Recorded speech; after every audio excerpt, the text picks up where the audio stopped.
Good morning, everyone. This is Faisal Khan, and you are watching the online classes conducted by Daffodils Public Secondary School.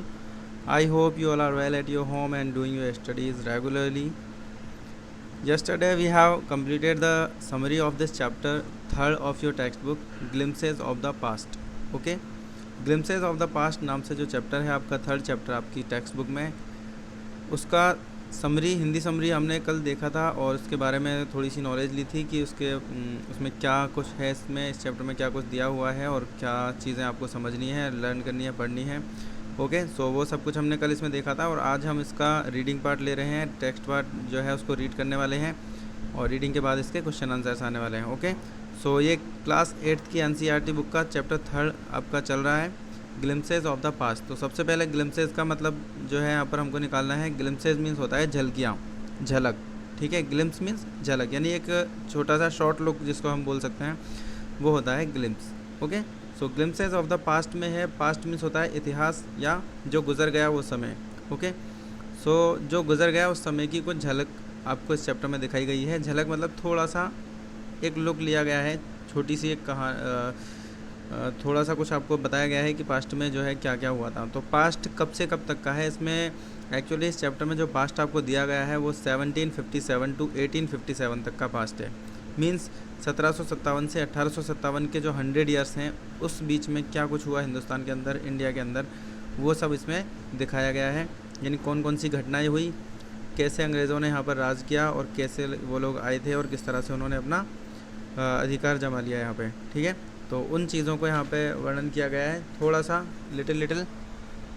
Okay, सो सबसे पहले यहाँ पे before you read अगर हम देखते हैं तो पेज नंबर जो स्टार्टिंग पेज है आपका बुक का, सब लोग अपनी बुक निकाल लें और चैप्टर थर्ड को ओपन कर लें। ओके, सो सबसे पहले यहाँ पर ऊपर ही ऊपर आपको दिखाई देगा बिफोर यू रीड। ठीक है, जैसा कि आप स्क्रीन पर देख पा रहे हो और अपनी बुक में भी आपके ऊपर ही ऊपर लिखा हुआ है, here are some pictorial glimpses. Pictorial means होता है पिक के तरीके से दिखाई गई चीज़ें, पिक्चर्स के रूप में, पिक्चर्स की फॉर्म में दिखाई गई चीज़ें। ठीक है, वो पिक्टोरियल होता है। आपने कॉमिक्स तो सभी ने पढ़ी रखी हैं, कॉमिक्स पढ़ रखी हैं। कॉमिक्स में क्या होता है, जो स्टोरीज़ होती हैं वो पिक्स के तरीके से दिखाई गई होती हैं। जैसे टॉर्टॉइज़ और हेयर की जो स्टोरी है वो कैसे, हेयर के मुंह के पास में एक बबल टाइप में बना होता है और उसमें स्पीच लिखे हुए होते हैं, तो उसको स्पीच बबल्स बोला जाता है। ठीक है, आगे आने वाला है, आपके आगे की लाइन में लिखा हुआ आएगा स्पीच बबल्स, तो उसको स्पीच बबल्स बोला जाता है। जैसे कि आप इस पिक्चर में देखो, जो लता मंगेशकर जी खड़ी हुई हैं और उनके सामने जो इनका स्पीच लिखा हुआ है ना, तो वो इस बबल टाइप में लिखा हुआ है, तो इसको स्पीच बबल बोला जाता है। ओके, सो सबसे पहले हेयर आर सब पिक्टोरियल ग्लिम्सेज, यानी कुछ पिक्चर्स की झलकियाँ हैं, झलक हैं ऑफ द हिस्ट्री, जो कि इतिहास के लिए है, of our country from 1757 to 1857, जो कि हमारी कंट्री के लिए, कंट्री का इतिहास है कब से कब तक का, 1757 से 1857 तक का। ठीक है, तो ये यहाँ पर दिया हुआ है। These pictures and speech bubbles, यानी ये पिक्चर्स और स्पीच बबल्स जो हैं will help clarify your understanding and your understanding of the conditions that led to the event known as first war of the independence in 1857। यानी वो war, यानी वो युद्ध या वो आंदोलन या वो क्रांति जो कि 1857 की क्रांति के नाम से जानी जाती है, ये क्या है, फर्स्ट इंडिपेंडेंस के लिए पहला कदम था, यानी पहली क्रांति थी या पहला आंदोलन था, जिससे इंडिपेंडेंस की यानी आज़ादी की लड़ाई के लिए ये पहला कदम था लोगों का। ठीक है, तो उसके बारे में आपको बहुत सारी चीज़ें क्लेरिफाई हो जाएंगी कि वो क्यों हुई और किस तरह से वो चीज़ें भड़की और किस तरह से लोगों ने क्रांति किया, आंदोलन किया। ठीक है, तो इन पिक्चर्स के माध्यम से आपको दिखाया गया है। तो इसमें पूरे चैप्टर में कुछ भी नहीं है, सिर्फ पिक्चर्स हैं और उन्हीं पिक्चर्स के माध्यम से हमको, उन्हीं पिक्चर्स के ज़रिए हमको समझना है कि इसमें क्या वो कहना चाहता है राइटर। ओके, सो सबसे पहला पॉइंट आपको मैंने 9 पॉइंट्स मैंने बताए थे, 9 पिक्चर्स इसमें दी हुई हैं। तो सबसे फर्स्ट पिक्चर में जो है मार्टायर्स लिखा हुआ है। मार्टायर्स का मीनिंग होता है शहीद या देश पर मर मिटने वाले जो लोग होते हैं उनको मार्टायर्स कहा जाता है। तो सबसे पहला पेज जो है उन्हीं की याद में, उन्हीं के लिए लिखा गया है। यानी ये सबसे पहला जो पेज है वो at the function in Delhi, यानी सबसे पहले जो लता मंगेशकर जी के ऊपर कॉर्नर में लिखा हुआ है at the function in Delhi, यानी दिल्ली में एक फंक्शन पर जो है लता मंगेशकर जी क्या कर रही हैं, एक सॉन्ग गा रही हैं। ठीक है, तो या एक पोइम मान लो या फिर एक सॉन्ग है। ठीक है, लता मंगेशकर बहुत ही फेमस सिंगर हैं, आप लोग सभी जानते होंगे उनको शायद, जिन्होंने बहुत सारे फिल्मी गाने भी, बॉलीवुड के भी, और बहुत सारे जो है तराने गीत वगैरह गाए हैं ना। तो ये उनका एक पिक्चर दी हुई है और ये एक फंक्शन है कहाँ पर, दिल्ली में, जहाँ पर लोग इकट्ठा हुए हैं सारे के सारे, और वहाँ पर जो है ये गाना गा रही हैं, या फिर ये तराना, या फिर ये जो सॉन्ग है ये गा रही हैं। तो ये देशभक्ति का सॉन्ग है एक तरीके से। तो इसको आपने सभी ने लगभग, इंग्लिश में आपको समझ में नहीं आ रहा होगा, लेकिन हिंदी में आपने सभी ने इसको सुन रखा है। ए मेरे वतन के लोगों ज़रा आँख में भर लो पानी। ओके, सो सबसे पहली लाइन है, O my countryman let your eyes fill with tears, यानी ओ मेरे वतन के लोगों ज़रा आँखों में पानी भर लो। As you recall the sacrifices of the India's martyrs, यानी अपने जो इंडिया के जो शहीद हैं उनकी याद में, यानी उनको याद करो और उनकी कुर्बानियों को याद करो। सेक्रीफाइसेस मीन्स कुर्बानियाँ, ठीक है। तो उनकी कुर्बानियों को याद करते हुए ज़रा आँख में पानी भरो। तो ये गाना है, ये सॉन्ग है छोटा सा, ये 4 लाइन का, जो कि हमें दिया हुआ है। ए मेरे वतन के लोगों ज़रा आँख में भर लो पानी, जो शहीद हुए हैं उनकी ज़रा याद करो कुर्बानी, ठीक है। उसके बाद में कुछ शहीदों की यहाँ पर पिक्चर्स दी हुई हैं, यानी शहीद भगत सिंह है, और ये महात्मा गांधी है, और बहुत सारे लोग हैं जो आज़ादी की लड़ाई के लिए लड़े थे, जिन्होंने अपनी जान गंवा दी या फिर ज़िंदा भी रहे तो उन्होंने बहुत मेहनत की थी। तो इस तरह से उनके देशभक्तों के यहाँ पर पिक्स दिए हुए हैं, ठीक है। तो बहुत सारी पिक्स जो हैं आप इसमें देख पा रहे हैं। इसके बाद में नेक्स्ट आता है कॉन्क्वेस्ट 1757 टू 1849। ओके, अब ये क्या है, कंपनीज़ कॉन्क्वेस्ट, यानी कंपनी का कॉन्क्वेस्ट था जो 1757 टू 1849 तक चला। मतलब कंपनी किस तरह से यहाँ पर इंडिया में ग्रो हुई। अब कंपनी से मतलब क्या है, कंपनी जो है एक ब्रिटिश कंपनी थी इंग्लैंड की, ईस्ट इंडिया कंपनी लोग थे, उन्होंने एक कंपनी बनाई थी ईस्ट इंडिया कंपनी के नाम से, जो कि यहाँ पर उन्होंने उसी कंपनी के थ्रू व्यापार या जो ट्रेडिंग थी वो स्टार्ट की। तो सबसे पहले वो यहाँ पर आए थे, किस तरह से अपने एक तरीके से व्यापार करने के लिए आए थे वो, और उन्होंने कहा था कि हम यहाँ पर सिर्फ ख़रीदारी और बेचने का काम करेंगे, यानी ख़रीदेंगे चीज़ों को, इंपोर्ट एक्सपोर्ट का काम करना है हमें, ठीक है। तो फिर उन्होंने जैसे ही इंपोर्ट एक्सपोर्ट के लिए कहा, तो फिर इंडियंस ने हाँ भी कर दिया कि ठीक है तुम इंपोर्ट एक्सपोर्ट कर सकते हो यहाँ पे, क्योंकि अगर कहीं पर इंपोर्ट एक्सपोर्ट का काम होता है तो वहाँ पर फ़ायदा दोनों तरफ से दोनों लोगों को होता है। ओके, यानी अंग्रेज़ों का तो इसमें फ़ायदा था ही, लेकिन इसमें इंडियंस का भी फ़ायदा ही था, इसलिए उन्होंने उसके लिए राज़ी हो गए, ठीक है। तो सबसे पहले वो कंपनी आई 1757 में, तो लोगों से पहले इजाज़त मांगी कि यहाँ पर इंपोर्ट एक्सपोर्ट कर सकते हैं। फिर अंग्रेज़ों ने इजाज़त मांग के और वहीं पर अपना धंधा स्टार्ट कर दिया, और वहीं पर एक कंपनी खोली, ईस्ट इंडिया कंपनी, ठीक है। तो वहाँ पर उस कंपनी से वो व्यापार करते रहे, वहाँ तक ठीक था। लेकिन उसके बाद में उन्होंने क्या किया, with its superior weapon the British East India Company was extending its power in 18th century India, यानी इसके सुपीरियर वेपन्स के साथ में, और ब्रिटिश ईस्ट इंडिया कंपनी जो थी वो अपना एक्सटेंड करती चली गई अपनी पावर को, और 18th सेंचुरी में इंडिया में क्या कर लिया उसने, पूरा का पूरा अपने आप को पूरे इंडिया में फैला लिया। इंडिया 1765, और इंडियन प्रिंसेस थी यहाँ पर, जो ब्लू कलर का दिख रहा है इसमें वो ब्रिटिश साम्राज्य था, और सॉरी पिंक कलर का जो दिख रहा है आपको इंडिया के मैप में वो ब्रिटिश साम्राज्य था यहाँ पर, और जो येलो कलर का है वो इंडियन प्रिंसेस थे यहाँ पे, यानी इंडिया के राजा थे, इंडिया का राज था इन पे। फिर उसके बाद में धीरे धीरे इंडियन प्रिंसेस वर शॉर्ट साइटेड, यानी इंडियन प्रिंसेस जो थे वो शॉर्ट साइट होते गए, यानी अनदेखा करते किए जा रहे थे सब, मतलब सारे के सारे प्रिंसेस को जो है एक तरीके से नीचा दबाते चले गए। ये जो अंग्रेज़ थे ये आए थे, ये प्रिंसेस को दबाते गए और अपना अधिकार जमाते चले गए उनके राज्य पे।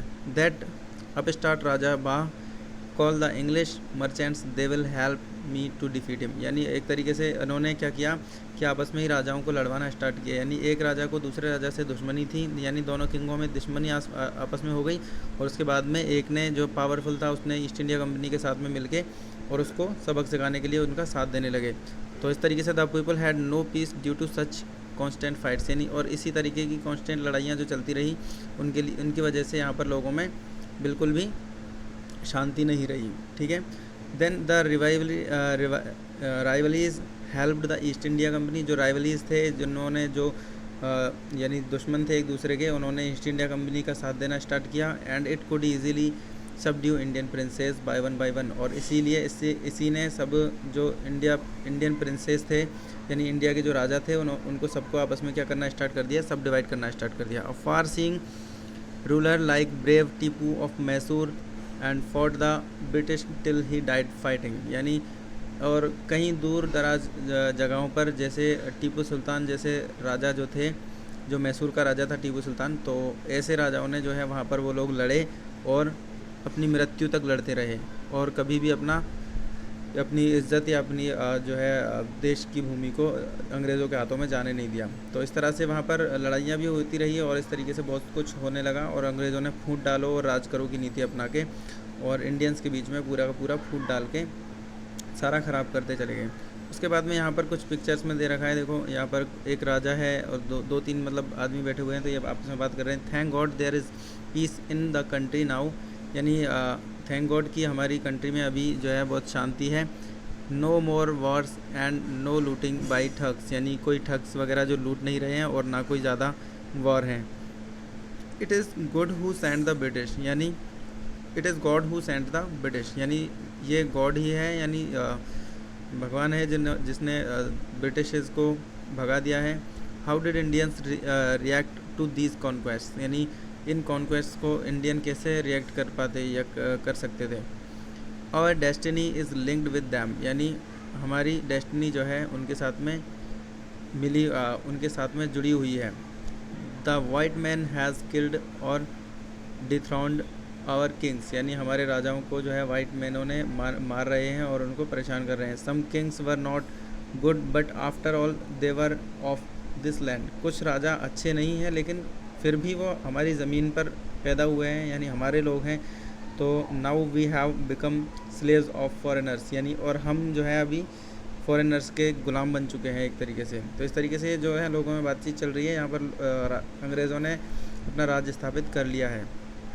अगेन फिर थर्ड पिक्चर में आता है आपके ब्रिटिश रूल, यानी 1765 टू 1836, 1836 तक, यानी 1765 से लेके 1836 तक ब्रिटिश रूल यहाँ पर स्थापित हुआ। यानी ब्रिटिशर्स ने क्या किया, नए नए रूल स्थापित करने लगे। वो जैसे आजकल बिल पास हो जाते हैं, ठीक है, तो उसी तरीके से वो क्या करने लगे, एक बिल रखते और उसके बाद में उसमें अच्छी अच्छी चीज़ें शो कर देते और बुरी चीज़ों को छुपा के और उसके बाद में उसको बिल को पास करवा लेते। तो इस तरह से उनकी चालाकियाँ जो हैं वो सक्सेसफुल होती चली गई और वहाँ पर जो है ब्रिटिश रूल पूरी तरह उन्होंने लागू कर दिया। Religious leaders preached ideas like untouchability and child marriage, यानी रिलीजियस लीडर्स जो थे उन्होंने जो अनटचेबिलिटी और चाइल्ड मैरिज के जो आइडियाज़ थे उनको जो है पसंद किया कि चलो ये अच्छा काम है, इनके ब्रिटिश रूल का जो है ये अच्छा चीज़ें लेके आ रहे हैं, यानी चाइल्ड मैरिज नहीं करवानी चाहिए और अनटचेबिलिटी जो है वो नहीं होनी चाहिए किसी के बीच में। तो इस तरीके से उनको रिलीजियस लीडर्स थे उन्होंने पसंद किया। Anyone who crosses the seas loses his religion, यानी जो भी कोई इन सीमाओं को पार करेगा या तोड़ेगा वो अपना धर्म खो देगा, ठीक है। तो all the misery in the world is due to women, यानी ये सारी की सारी जो चीज़ें हैं ये सिर्फ औरतों की वजह से है वर्ल्ड में, तो एक इंसान यहाँ पे कह रहा है। तो इस तरह से वो बातें सब चल रही थी। उसके बाद में पॉइंट आता है the truth was that Indians had lost self respect, यानी ट्रुथ ये था, सच्चाई ये थी कि उस वक्त इंडियंस ने जो है अपना सेल्फ रेस्पेक्ट खो चुके थे। द ब्रिटिश कॉन्ड देम, यानी ब्रिटिश उन्हें एक तरीके से बहुत ज़्यादा परेशान कर रहे थे। And the natives are unworthy of trust, यानी नेटिव्स जो थे वो ट्रस्टवर्दी नहीं रहे। इनकेपेबल ऑफ ऑनेस्टी, बिल्कुल भी ईमानदार नहीं रहे। To your honour but I am honest, यानी वो जो कह रहा है वो कह रहा है कि बिल्कुल सही कह रहे हो तुम। वो जो अंग्रेज़ थे आपस में बात कर रहे थे कि यहाँ पर ये लोग हैं नेटिव्स हैं, बिल्कुल अनवर्दी हैं और ट्रस्ट के लायक नहीं हैं। तो वो कहता है कि हाँ बिल्कुल सही कह रहे हो your honour but I am honest, परंतु मैं ऑनेस्ट हूँ, यानी जो आदमी वो खड़ा है वो कह रहा है। तो यहाँ पर जज एक तरीके से बैठा हुआ है और इनके बीच में बातचीत हो रही है। फिर यहाँ पर आते हैं, भीड़ भाड़ वाली जगह आ गई है यहाँ पे। तो being merchant the British wanted quick profits, यानी व्यापारी होने की वजह से ब्रिटिश जो हैं वो बहुत ही जल्दी से प्रॉफिट चाहते थे। Their heavy taxes forced farmers to abandon their fields, यानी उनके हैवी टैक्स जो है वहाँ पर फार्मर्स को फोर्स किया गया उन टैक्स को लगा के और उनसे ज़बरदस्ती उनके खेतों को छीन लिया गया। यानी क्या उन पर इतना लगाम लगा दिया कि इतनी लगान जो है एक तरीके से टैक्स होता था खेतों पे देने के लिए, तो इतनी लगान लगा दी कि उसने उन लोगों को बिल्कुल वो लगान का टैक्स जो है वो भरना बहुत ही मुश्किल होता जा रहा था। तो अपनी ज़मीनें छोड़ के भाग गए। But your man are taking all my crop अब वो एक आदमी कह रहा है कि तुम्हारे आदमी आके मेरी सारी की सारी फसल को ले जाते हैं, and you are still in arrears, if you don't pay next week I will send you to jail. फिर उसके बाद में जो अंग्रेज़ है उनसे लगान के पैसे लेने आया है, या फिर मतलब उसके जो अनाज वगैरह जो भी वो उगाते हैं, क्रॉप्स करते हैं, तो उनमें से वो अपना हिस्सा लेने आए हैं कि लगान भरना है तुम्हें। तो वो कहता है कि लेकिन तुम्हारे आदमी तो मेरी सारी की सारी फसल को ले गए, अब मेरे पास तो कुछ बचा ही नहीं है खाने को भी, तो मैं कहाँ से दूंगा। तो वो कहते हैं तुम जहाँ कहीं से भी दो, लेकिन मुझे जो है नेक्स्ट वीक अपना वो पूरा का पूरा लगान चाहिए, अदरवाइज़ तुम्हें जेल भेज दिया जाएगा। तो इस तरह से भारतीयों को, हिंदुस्तानियों को परेशान किया जाने लगा। And still the British invented other method which gave them more profits, यानी और अभी तक भी ब्रिटिश ने जो है अच्छे अच्छे नए नए तरीके जो है ईजाद कर लिए थे, जो उनको बहुत ही ज़्यादा प्रॉफिट देने लगे थे।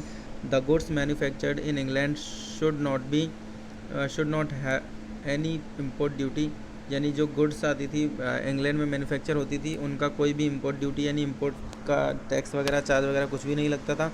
When brought into India, India में जब लाया जाता था, और इंडिया का सामान जब इंग्लैंड में कहीं जाता था तो वहाँ पर बहुत ज़्यादा टैक्स लगाया जाता था। तो एक तरीके से यहाँ पर इस तरह से परेशान किया जाने लगा। अ गुड आइडिया, तो इन्होंने एक तरीके से यहाँ पर जो अब अच्छी चल रही इन लोगों के बीच में कि ऐसा करो, इन पर टैक्स लगा दो, जो इंडिया से सामान जाता है वहाँ पर टैक्स लगा दो, और जो इंग्लैंड से सामान आता है वहाँ पर टैक्स मत लगाओ, तो उससे इंग्लैंड को अच्छा व्यापार होगा और अच्छा फ़ायदा होगा। तो वो कहते हैं दूसरे लोग, हाँ बिल्कुल गुड आइडिया है, बहुत अच्छा आइडिया है, इससे इंडियंस को नुकसान होएगा और यहाँ पर हमें बहुत ज़्यादा प्रॉफिट मिलेगा।